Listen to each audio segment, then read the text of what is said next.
In July 1943, across the rolling steppes of western Russia, the earth trembled under the weight of the largest concentration of armored might the world had ever witnessed.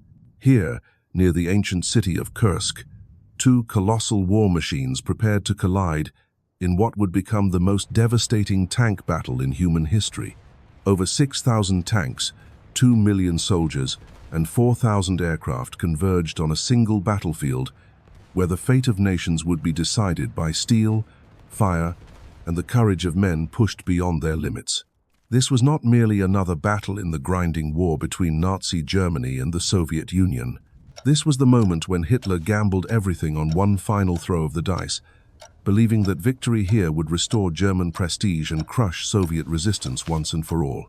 Operation Citadel, as the Germans code-named their assault, would either shatter the Red Army or mark the beginning of Germany's inevitable defeat.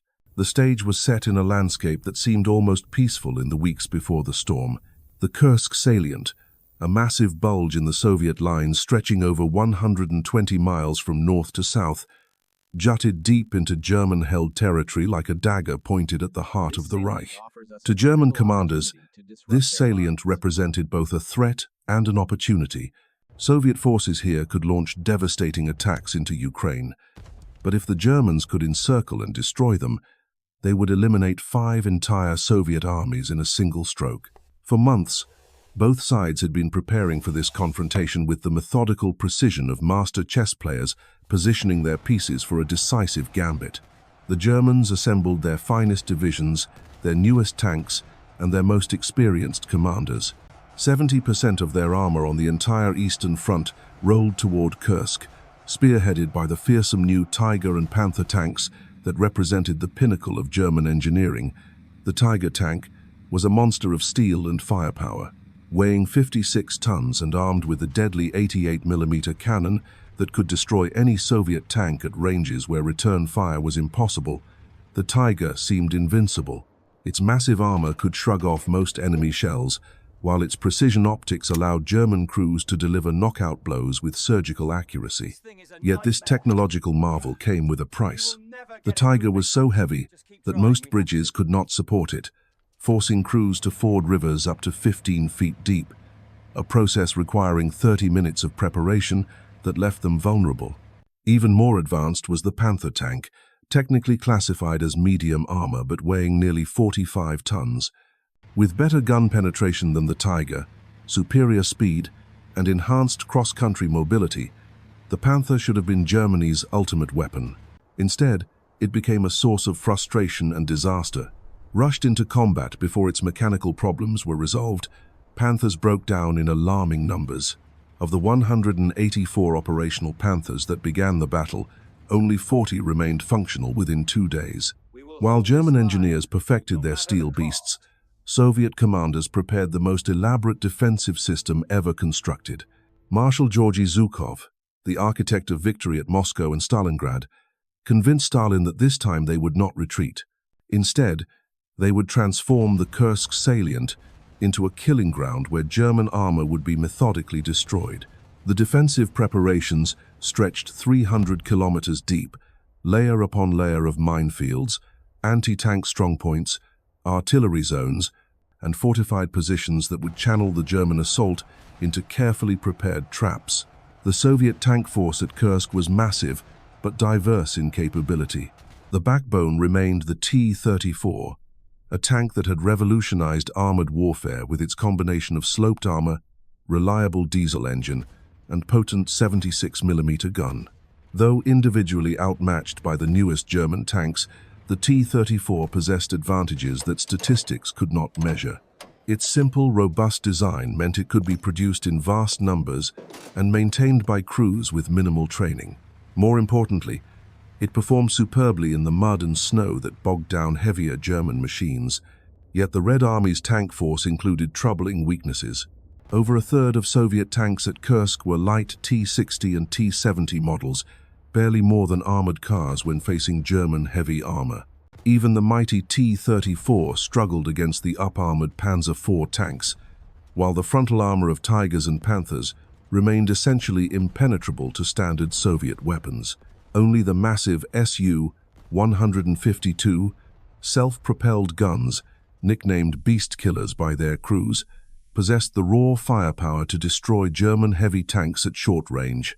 The human element proved as crucial as the machines themselves. German tank crews were veterans of 3 years of warfare, their skills honed in the deserts of Africa and the vast expanses of Russia. They understood their equipment intimately and had developed tactics that maximized the advantages of superior German optics and armor. Many had served together for months or years, developing the instinctive coordination that separated elite units from mere collections of individual fighters. Soviet tank crews, by contrast, represented the full spectrum of experience and training. Elite Guards units contained veterans who had survived the desperate battles of 1941 and 1942, men who had learned to fight with cunning and courage against seemingly impossible odds. Yet many crews were recent conscripts, hastily trained on equipment they barely understood, thrown into battle because the Soviet Union's survival demanded every available man and machine. The air above the battlefield promised to be equally contested. The Luftwaffe concentrated over 2,000 aircraft for the offensive, including their newest fighters and ground attack planes.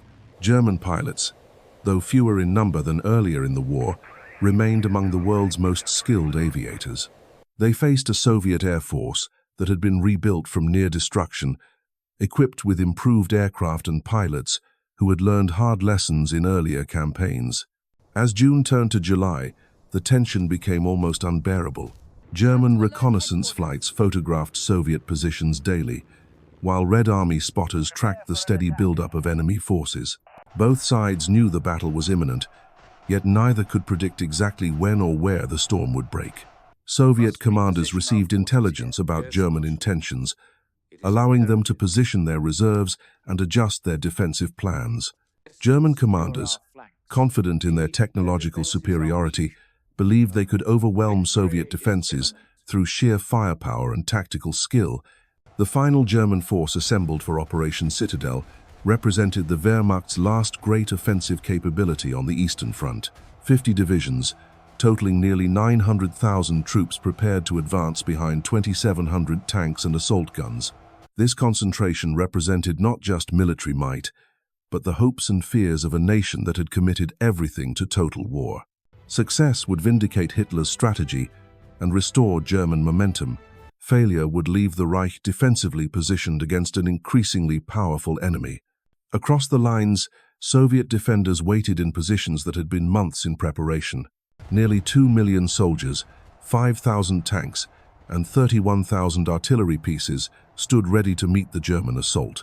Behind them stretched the industrial might of a nation that had learned to convert its entire economy to war production. Soviet factories were producing 4,000 tanks per month, a rate that dwarfed German output and ensured that losses could be rapidly replaced. The stage was set for a collision that would determine the future of Europe. In the pre-dawn darkness of July 5th, German artillery began the bombardment that would signal the beginning of the largest tank battle in history. The thunder of German guns shattered the pre-dawn silence, sending fountains of earth and fire erupting across Soviet positions. For 90 minutes, the most concentrated artillery barrage on the Eastern Front since the opening of Barbarossa hammered the forward trenches. The ground shook as if the earth itself was convulsing, while smoke and dust rose in towering columns that blotted out the rising Sunday. This was the moment both armies had anticipated and dreaded, the opening chord of a symphony of destruction that would reshape the war. As the barrage lifted, the first waves of German armor emerged from their assembly areas like steel leviathans awakening from slumber. Panzer divisions that had carved their names into the history of modern warfare rolled forward in tight formations, their commanders confident that superior technology and tactical skill would once again prove decisive. The 4th Panzer Army struck from the south, while Army Detachment Kempf attacked from the southeast, their movements coordinated with the precision of a master clockmaker. From the north, the 9th Army under General Walter Model launched its own assault, though Model himself harbored deep reservations about the entire operation. Unlike his southern counterparts, Model had studied Soviet defensive preparations with growing unease. His intelligence officers reported defensive positions of unprecedented depth and complexity, protected by minefields so dense that clearing them would require days under constant fire. The initial German advance met resistance that exceeded every prediction. Soviet defenders, dug into positions they had spent months perfecting, absorbed the assault with stubborn determination. Anti-tank guns, carefully concealed and expertly sighted, opened fire at ranges where German tanks expected easy passage. The crack of high-velocity cannons echoed across the battlefield as armor-piercing shells sought their targets with lethal precision. Yet it was the minefields that proved most devastating to German momentum. Engineers had calculated that clearing paths through Soviet defenses would take hours, not days. Instead, they encountered mine densities that approached 1,000 devices per kilometer of front. Tanks advanced at walking pace, while sappers crawled forward under machine gun fire, probing for explosives with bayonets and bare hands. Every meter gained cost precious time and irreplaceable lives. The Tiger tanks that were supposed to spearhead the breakthrough found themselves struggling against an enemy that refused to cooperate with German tactical doctrine. Soviet anti-tank teams, armed with new weapons and hardened by years of combat, targeted the massive tanks with suicidal courage. They knew that even the mighty Tiger had vulnerabilities, weak points where skilled gunners could achieve penetrating hits. Track wheels, vision ports, and engine compartments became priority targets for defenders who understood that stopping even one Tiger could disrupt an entire attack formation. Meanwhile, the vaunted Panther tanks that represented Germany's technological future began breaking down in alarming numbers. Transmission failures, engine fires, and steering problems plagued units that were supposed to demonstrate German engineering supremacy. Crews watched helplessly as their advanced machines became immobile targets. Abandoned on battlefields they were meant to dominate. Within hours of the opening assault, Panther companies reported combat effectiveness dropping to dangerous levels. The Soviet response revealed a level of tactical sophistication that surprised German commanders. Rather than simply absorbing punishment in static positions, Red Army units conducted calculated withdrawals that drew attackers into prepared killing zones. Artillery batteries, pre-registered on every approach route, unleashed devastating barrages timed to catch German formations at their most vulnerable moments. The Katyusha rocket launchers, nicknamed Stalin's organs by German troops, added their distinctive shriek to the growing crescendo of destruction. Soviet tank units, positioned in carefully chosen defensive positions, waited for German armor to close to effective range before opening fire. The T-34 crews had learned bitter lessons about engaging Tigers and Panthers at long distance. Now they fought from prepared positions that maximized their advantages in close-range combat. Ambush tactics, developed through years of desperate fighting, allowed lighter Soviet tanks to engage German heavyweights on more equal terms. The fighting grew increasingly vicious as German spearheads penetrated deeper into Soviet defensive zones. Villages that had seemed insignificant on planning maps became crucial objectives, their capture requiring hours of house-to-house combat. Soviet infantry, fighting with the desperation of men defending their homeland, contested every building, every street, every basement. German assault troops, accustomed to rapid advances and quick victories, found themselves grinding forward at enormous cost in time and casualties. By the end of the first day, German commanders realized that Operation Citadel was not unfolding according to plan.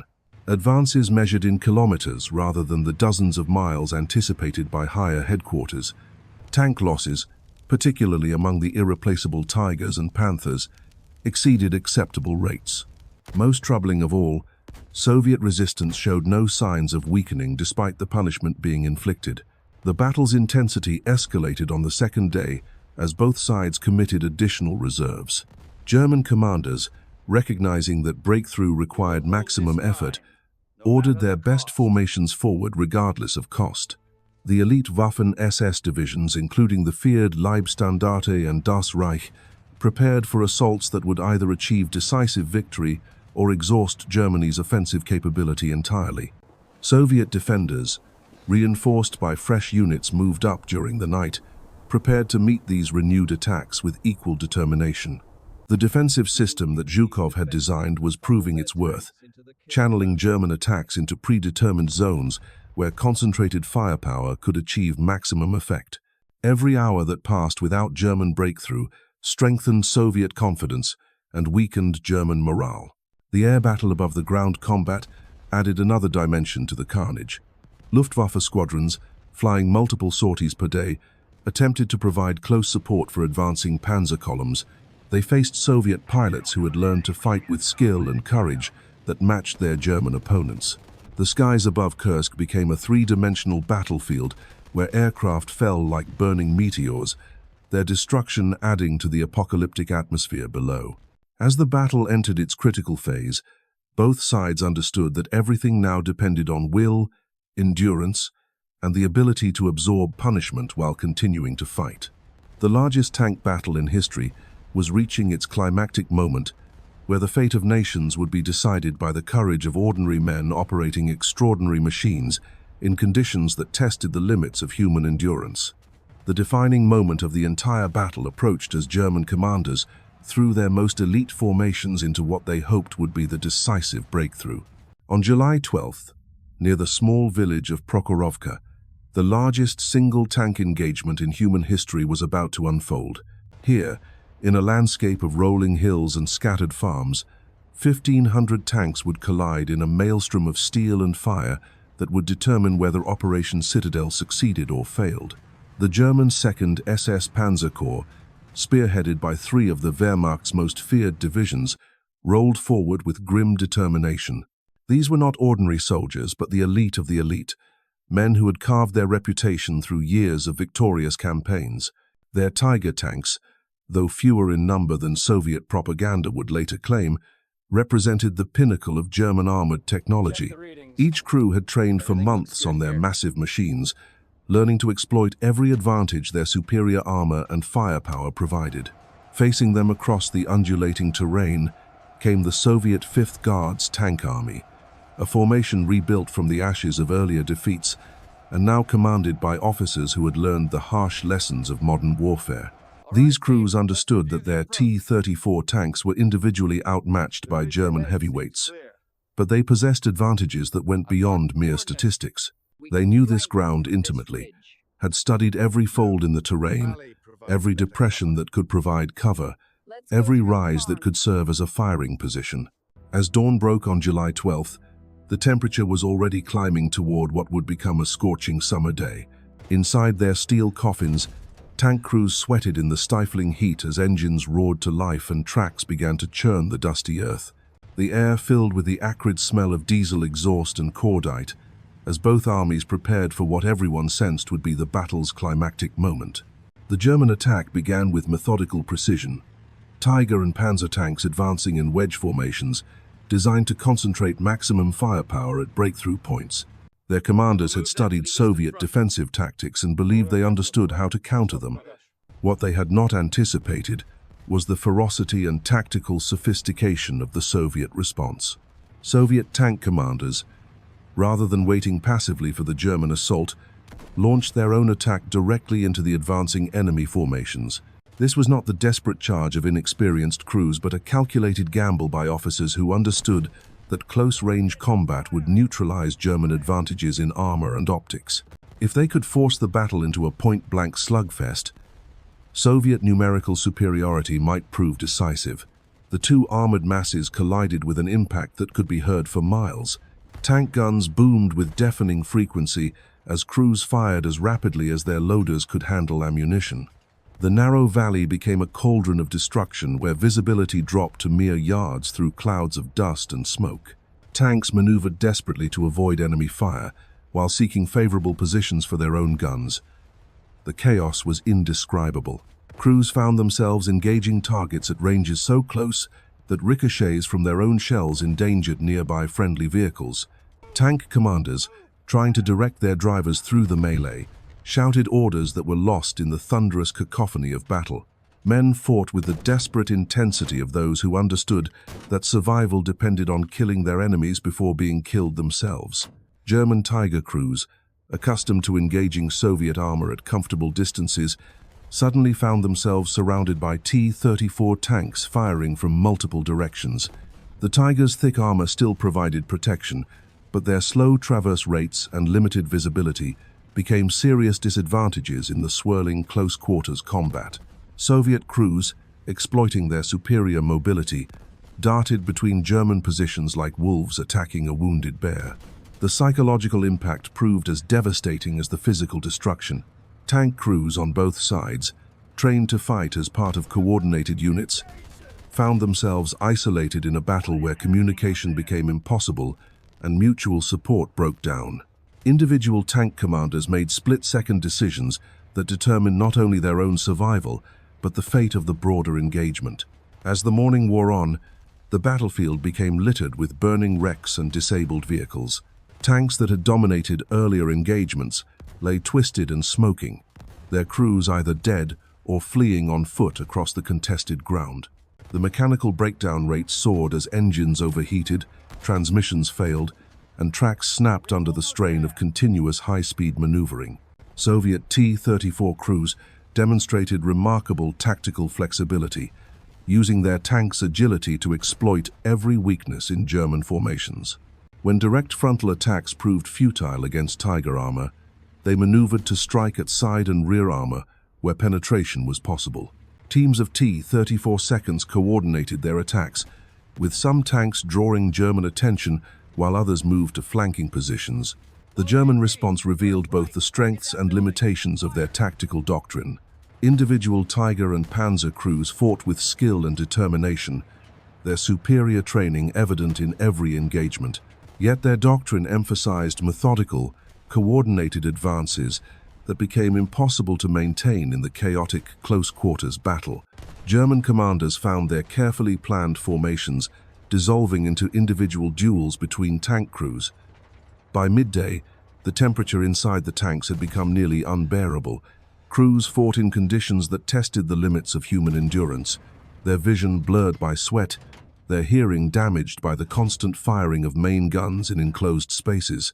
Men collapsed from heat exhaustion while their comrades continued fighting, loading shells and operating equipment with hands that shook from fatigue and terror. The tide of battle shifted moment by moment as first one side, then the other, gained temporary advantages.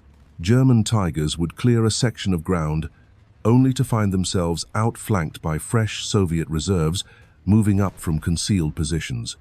Soviet advances would penetrate German lines, only to be met by devastating counterattacks from Panzer formations that had reorganized in nearby villages. The air-above-the-ground battle became equally contested as aircraft from both sides attempted to influence the outcome. German Stukas dove through intense anti-aircraft fire to attack Soviet tank concentrations, while Soviet Sturmovix strafed German armor with cannon and rockets. The sky filled with the trails of burning aircraft as pilots pushed their machines beyond normal limits in support of their comrades below. As afternoon approached, both sides began to show signs of exhaustion. Tank units that had begun the day at full strength were reduced to scattered survivors fighting individual actions across the churned battlefield. Ammunition supplies ran low as crews burned through shells at rates no planner had anticipated. Fuel shortages forced some tanks to halt in exposed positions where they became easy targets for enemy fire. The human cost mounted with each passing hour. Tank crews who survived the destruction of their vehicles found themselves fighting as infantry across ground that offered little cover from enemy fire. Medical personnel risked their lives to evacuate wounded men from burning tanks, often under direct fire from enemies who showed no mercy for non-combatants. Yet neither side showed any willingness to break off the engagement. Too much depended on the outcome of this single battle for either commander to accept anything less than total victory. German officers, knowing that failure here would end any hope of strategic success for Operation Citadel, urged their men forward despite mounting casualties. Soviet commanders, equally aware that defeat might open the road to Moscow, committed their last reserves to hold the line. The battle raged on as shadows began to lengthen across the contested ground, both armies locked in a death struggle that would determine the future course of the war. As evening approached, the battlefield at Prokhorovka had become a graveyard of twisted steel and shattered dreams. The ground, once covered with summer grass, was now churned into a hellish mixture of mud, oil, and blood.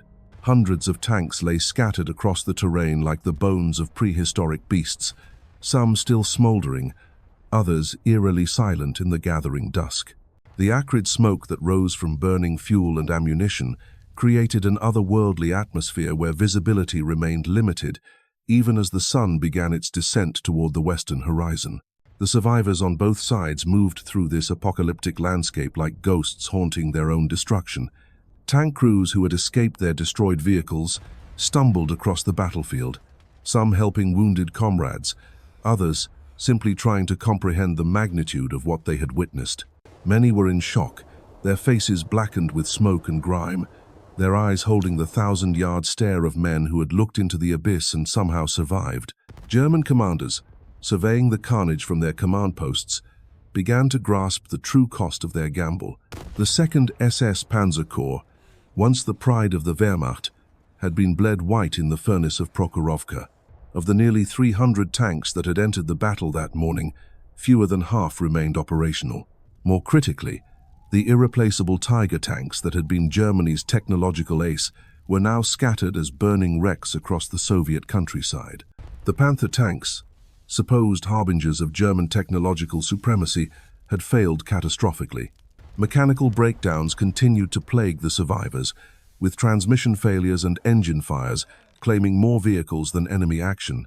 German engineers who had rushed these machines into combat before resolving their technical problems now watched helplessly as their advanced designs became monuments to overconfidence and poor planning. Soviet losses were equally staggering, but their significance differed fundamentally from German casualties. The 5th Guards Tank Army had lost hundreds of T-34 tanks and thousands of experienced crew members, yet Soviet factories were already producing replacements at a rate that dwarfed German manufacturing capacity. More importantly, the Red Army had achieved its strategic objective. Operation Citadel was broken, its momentum shattered against the anvil of Soviet determination. When the guns finally fell silent at Kursk, the smoking ruins of 6,000 tanks bore witness to a turning point that would reshape the course of history. Operation Citadel, Hitler's last great gamble for victory in the East, lay shattered across the Russian steppes alongside the dreams of German conquest. The Wehrmacht would never again possess the strength to launch a major offensive, while the Red Army, tempered in the fires of this colossal battle, would roll inexorably westward toward Berlin. In 8 days of unprecedented carnage, the fate of nations had been decided not by grand strategy or political maneuvering, but by the courage of ordinary men who fought with extraordinary determination in the world's greatest clash of armor.